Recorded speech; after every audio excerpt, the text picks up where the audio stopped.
So President Nate, thank you for entrusting your program committee to come up with programs, and I would be remiss if I just didn't recognize the committee members who have worked diligently to try to schedule programs throughout the year. As Nate said in the last meeting, we're about 90%, maybe 95% now booked for the year. And our members are Gwen Allen and Rick Maxey, Brenda Ramirez, and Roxanne Bonta, and myself. So thank you all, committee members. And it's my pleasure to introduce our speaker for today, and it's Dr. Farrell.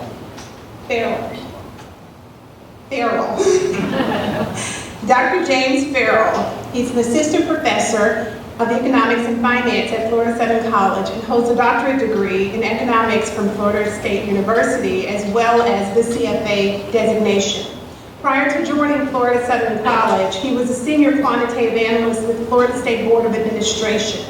He also worked in the brokerage industry for Merrill Lynch and TD Waterhouse. His research interests include behavioral investing, pension, and labor studies, as well as regional economics. Dr. Farrell recently published a book chapter titled Demographics and Socioeconomic Factors of Investors. In the book, Investor Behavior, the Psychology of Financial Planning and Investing, as well as an article in the Journal of Pension and Finance and Economics titled Asset Management in Public DB and Non-DB Pension Plans. His current projects include a study of how peers influence investing decisions and the role of funding policies on pensions funded status. Dr. Farrell, thank you.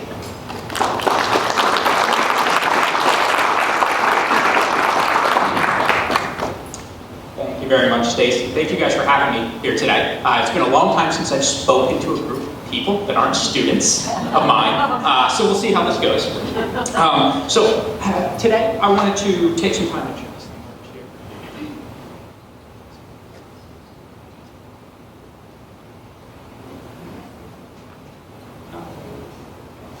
Oh, there's just 1,000 little things that wants to pop up first. Okay. So today I just wanted to talk about what's going on in the markets, right? We are at a very interesting point in time. We have, from an economic standpoint, reached probably past the bottom of the recession, right? The recession ended last year. We're still in recovery mode. It's a very uneven recovery in terms of which sectors of the economy recovered very, very quickly or were barely hurt at all, and which sectors have continued to suffer.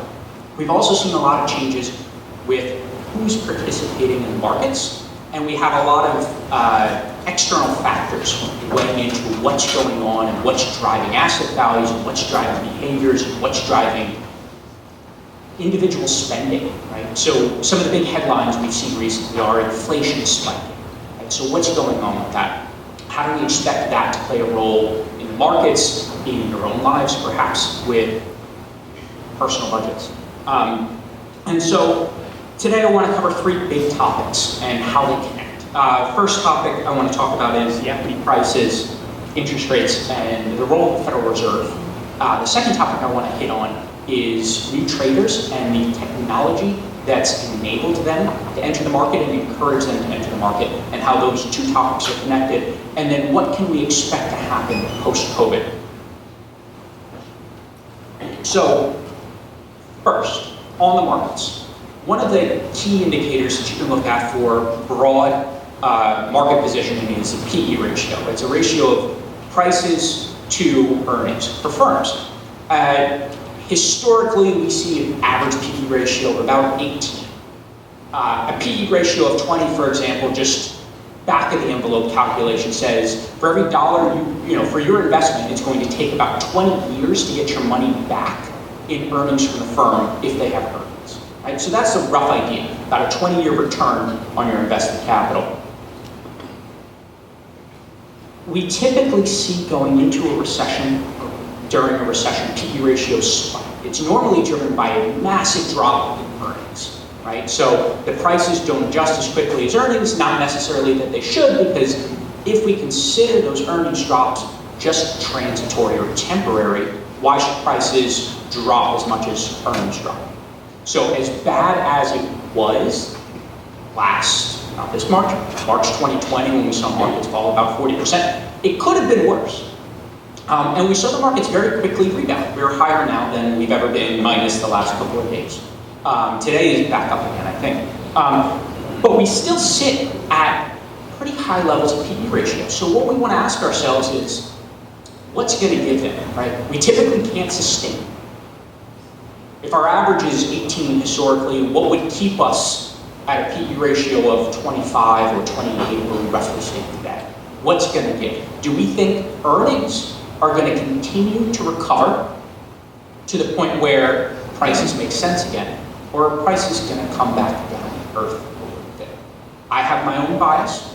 A lot of what I'm going to do today is pose some questions. We can't possibly have all the answers, but open up the discussion.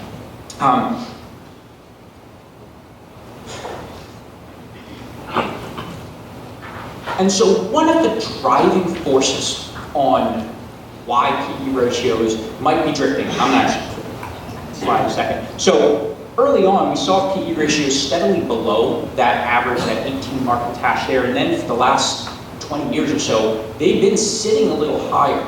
And big driver there is low interest rates. Right? If you bought a home or refinanced a home lately, it's about as cheap as you can get. And we like it as asset buyers. But the other thing it does is fuel other asset pricing. I don't know if you tried to buy a home in the last couple months. It is an interesting process. I did myself. The bidding wars, why is this happening? How could it accelerate this fast? Part of it's the depressed asset values we saw in the home market a year ago, right? Assets didn't increase, so was this just a correction to get us back on course? Is it exuberance in the market? Or is it fueled by a last-ditch effort to get low interest rates? Because it's going to be really hard to sustain those interest rates at those levels. Every gray bar there is a recession, just so we have a little bit of time perspective on it. If we tomorrow woke up to our historical interest rates, that's a mortgage of 5.5% to 6% on a 30-year mortgage for a highly qualified borrower. The market would implode. Right? Nobody wants that tomorrow.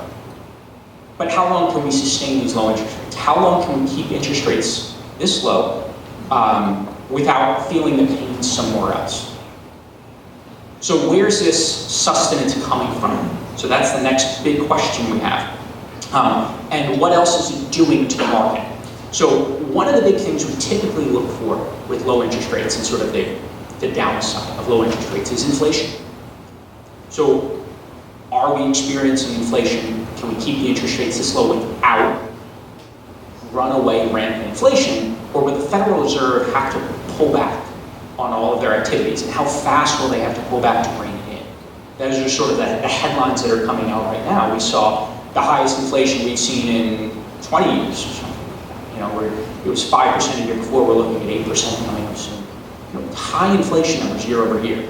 And so we want to take a look at what's going on that's driving this inflation. Is it just the interest rates that's driving it, or are there other things, and how can we pull apart the effects to figure out, again, is it a transitory or temporary amount of inflation, or do we expect this to be persistent where we need federal action on pulling back on some of the federal bond buying behavior, or will we just sort of get over the hump? Prices may reset to a slightly higher level, but it's not runaway inflation. And so I pulled these charts out. I know they're probably a little more difficult to see because I put two of them on one slide. But the left panel, panel A there, is the difference between orders and customer inventories. And so we saw a big pull apart, a large increase in demand and a large drop in available inventories. Right? So when we think about what's going on in inflation in your day-to-day lives, right? The products you buy, I'm sure you're seeing things are getting more expensive. Sometimes you go to a restaurant. We can go to restaurants again, right? So sometimes you go to restaurants and you order something and they don't have it, right? This is stuff we typically take for granted that we're not going to have to experience. Some rare item, but not like chicken wings, right? So what's happening with these products? Well, we're still dealing with the ripple effects of COVID shutdowns. right? So that's one factor, piece of it. Our supply chain got completely thrown for a loop during COVID. There was huge demand for some products, a big reduction in demand for other products, and the producers of goods and people shipping the goods, logistics firms, they had to deal with rebalancing to meet consumer demands best they can. And then very, very quickly, in terms of how the economy moves, we shifted back in the other direction.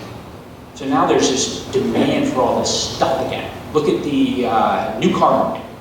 And good luck going to a new car dealership, picking out the color you want and the trim you want, with all the options you want, and having it sitting on a lot or available anytime soon for an in-demand vehicle.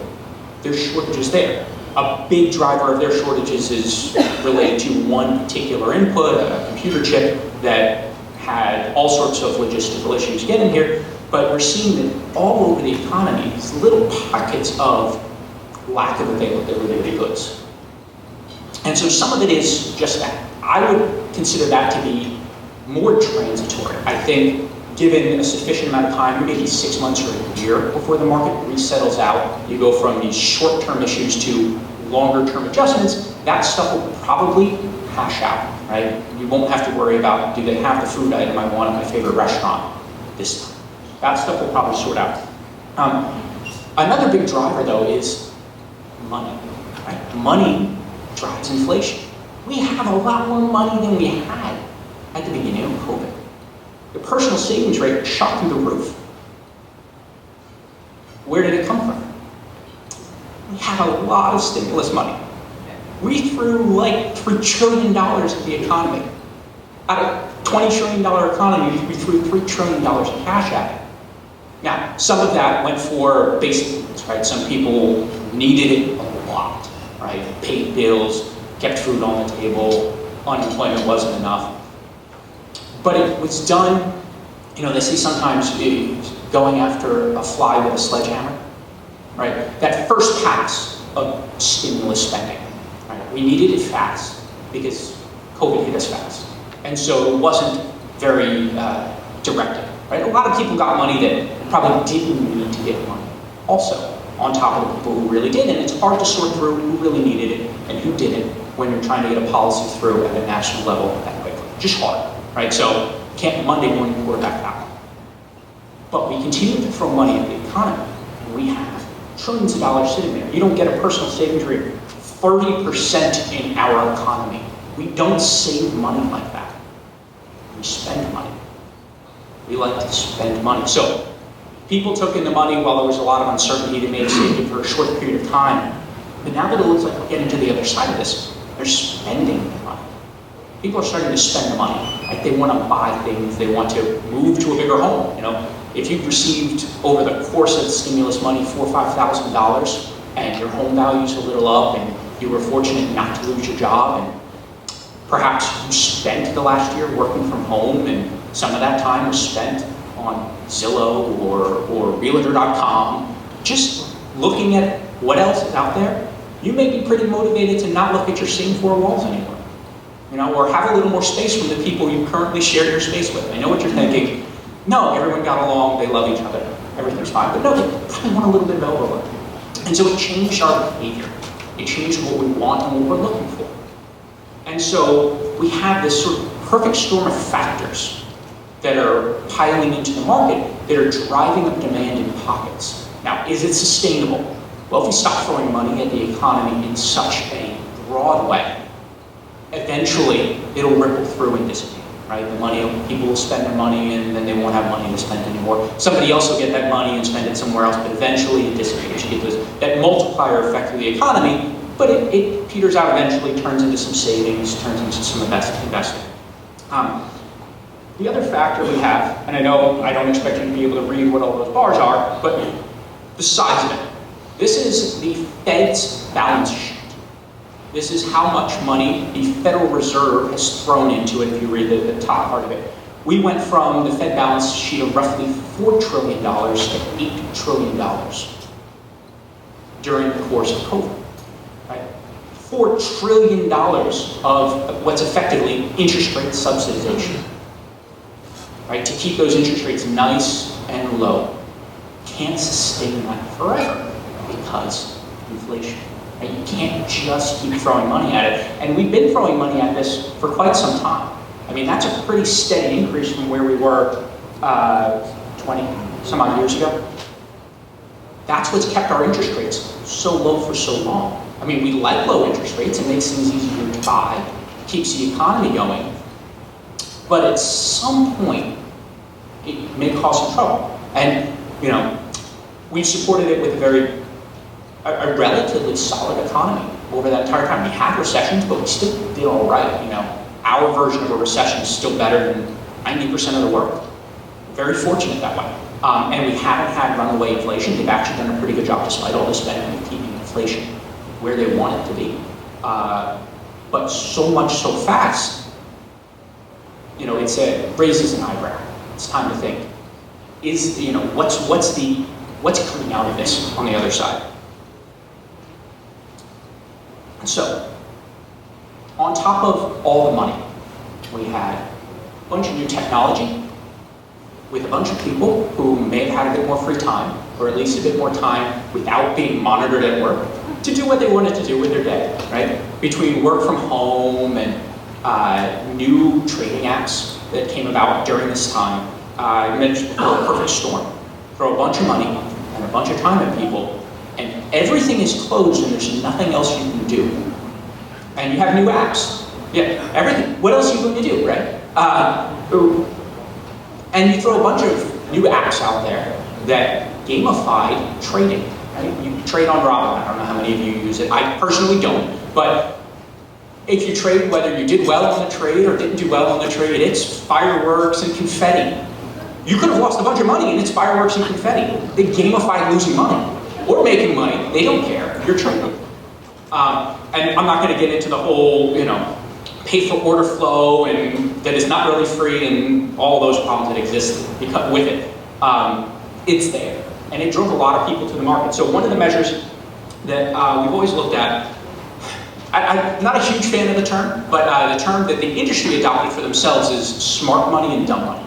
Right? So they call themselves the smart money, right? Your institutional investors, your Wall Street investors, they call themselves the smart money, all right? Because they knew what was going on in the markets when the average trader did it. And so one of the ways they measured the average trader's involvement in the market is through a measure we call odd lot trades. Basically, any trade that's not an even multiple of 100 shares is an odd lot. Typically, institutional investors are moving large sums of money and don't trade in odd lots. They trade in unit lots. And so you can look at odd lot trades, you can look at the prevalence of the dumb money in the market. And so this is the line of odd lot trades, that nice big jump we saw right at the beginning of COVID, right? So more people have access to it, and those apps allowed even smaller shares, right? It used to be, so Warren Buffett runs Berkshire Hathaway, and he's never paid a dividend on the A shares, and he's never split the A shares, and they trade for over $300,000 per share. And it was quite intentional on his behalf, on his part, because he didn't want a tourist trader buying his stock. He wanted somebody who was serious about it buying, because he didn't want this sort of market manipulation to take place. Purposely didn't allow the shares to become affordable for your average investor. But a lot of these apps changed that. They allow fractional share trades. So you didn't even have to have the $1,000 to buy a share of Amazon or Apple, or $2,000 or whatever they were trading at the time. You could buy a piece of it. And that allowed more people more access to trading than ever before. Combined with, you know, making it fun and free time and $3 trillion thrown at the economy. And so we had all of this activity kick up. They did some surveys. This is Global Wireless Solutions did a survey of activity during COVID. And some of the big takeaways were overall trading and app usage, more than 63% increased during COVID. Finance trading apps alone, Gen Z users, 100% increase in use of trading apps. Right? Just more time, an extra hour a day of trading, right? Just trading. That's a lot of trading. It's a lot of just playing a game, but now there's real money on the line. And so, again, this perfect storm, right? So you have free time, you have access to markets, you can call it the democratization of trading. Anybody can get access to trading, it's supposed to be user-friendly. They have their issues. Throw in $3 trillion, throw in a forbearance on student loan payments, an eviction moratorium. You throw in all of these things that are effectively subsidizing behavior and spending, and you're gonna get an increase in prices all over the board. And you're gonna get some very interesting market results and behavior. And so, as we start to pull out of this, we have to wonder where it's going to go. We have firms all over the country saying, workers, time to come back to work, right? Particularly the financial firms, come on back to work. You know, we don't know who's doing the trading or what's happening. You know, Florida went ahead and ended the enhanced unemployment benefits early. The rest of the country is set to expire at the end of September. The eviction moratorium is set to expire. The student loan forbearance is set to expire. There's still some talk about if there's going to be extensions to it, but eventually it's going to happen. And so, what's going to happen when all of this money gets taken back off the table? So that's the real question, right? We saw something like 1% of student loan borrowers are currently in repayment. Right? There was an automatic forbearance available to them. Prior to COVID, it was 60%. Right? We'll all 59% of extra people jump back into repayment. Right? It's a lot of money, I know. That's a lot of money that's not repaying the debts presently. It's a lot of interest not being paid to the government. But it's a lot of money that's currently sitting in pockets that wasn't there before and won't be there in the future. So we have this big shift coming. A little uncertain on all the timings and exactly how it's going to play out, but there's a lot of money that's going to have to come back into the economy. And we'll see whether it affects, you know, how much it affects asset prices. Will demand for cars drop down, for homes drop back down. Now that people have to go back to work, the vacation home in Florida may not seem like such a great idea anymore to some people when they actually have to commute to their job in New York. So I thought this one was an interesting one to share. When we think about asset bubbles, I don't know if you guys know the story of tulips, right? So the first big known bubble was tulips back in the 1600s. The panel on the left was the price of tulips, and they basically charted it through takeoff and the first sell-off, and then, you know, when the public gets involved, and then the enthusiasm, and then it's a new paradigm, right? You reach the peak of this, and the world has changed forever. This is the new thing, tulips. And then reality sets in, the whole thing implodes back to some normal level. The panel on the right is Bitcoin. So, yes, we have. But actually, I teach, for the first time I taught a personal finance class to undergraduates. A lot of freshmen, mixed students. So the last day of class, I asked them, for the last day of class, the final assignment was for everyone to send me 2 questions that we didn't talk about during the class. Things that they wanted answers to, you know, so I had them send it in a week in advance, and a lot of it was about Bitcoin and trading and stuff like that we didn't hit on exactly. So back when I showed them this, we were still at that peak price for Bitcoin. And so I showed it and compared it and said, is the crash coming? And, you know, it's 2 months later, and I'd say it's probably coming. It's falling again today. And some people are saying, you know, 3 months ago, you had people calling for a $400,000 price was more likely than a $20,000 price. I think it's tulips more than it's anything else. But, you know, this isn't real investment advice. Consult your financial advisor, right? The standard shtick. Good time, just about time. So, when we think about where we go from here, what are these pitfalls we're going to run into? What are things we need to be paying attention to before we decide what we do with our money and what to expect next? We have all of this cash that's been thrown into the economy. It's not going to be thrown into the economy anymore. Not much longer. I'm highly doubtful we'll get another big stimulus package, people returning to work. And the eviction moratorium is going to throw a lot of households in a very difficult situation. We'll see. Who knows how that's going to sort out for people.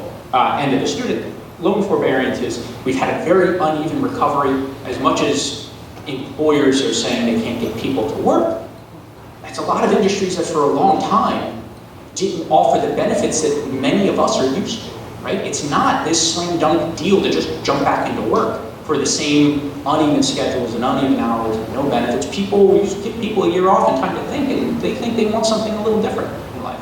So we're going to have a very different kind of recovery than we're used to. So just to close with my questions, these are the things I'd be asking, right? What's going to happen when we come out of this? And there's no one answer to any of this, right? We can't, I don't pretend to have a crystal ball. I don't pretend to know what I'm doing at all. We take, I'll give you an answer, but I won't tell you when it's going to happen, right? Or I'll tell you something's going to happen, but I won't tell you what it is. That's all we can do as economists. I can tell you what happened yesterday and explain it to you, but the future's a tricky one. If you find a crystal ball, let me know. But Keynes had a great quote. Markets can remain irrational longer than you can remain solid. So, yeah, betting against the craziness doesn't always work out either, right? If I bet on everything I thought was crazy, I probably would be on that Caribbean island somewhere, right? Waiting for you guys to take a tour there. But thank you guys very much. I enjoyed giving this talk.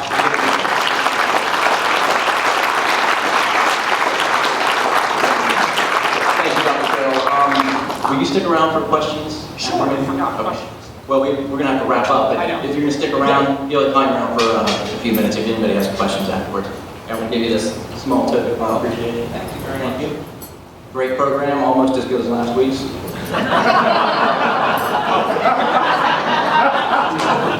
If Ron Denny, 50-50.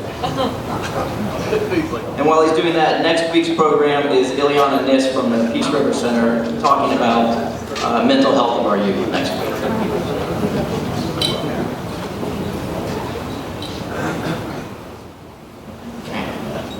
Last 4 digits, 7370. Oh, there we go, perfect.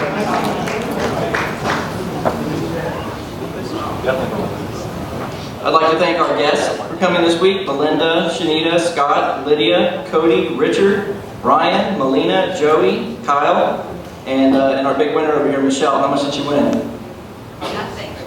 Nothing. I got the 2. Give her the 2. Can't leave empty-handed. That'd be terrible. Okay. And are you ready for the bad dad joke of the week? Bad dad joke. Where do you buy chicken broth in bulk? The stock market. Terrible. With that, this meeting is adjourned.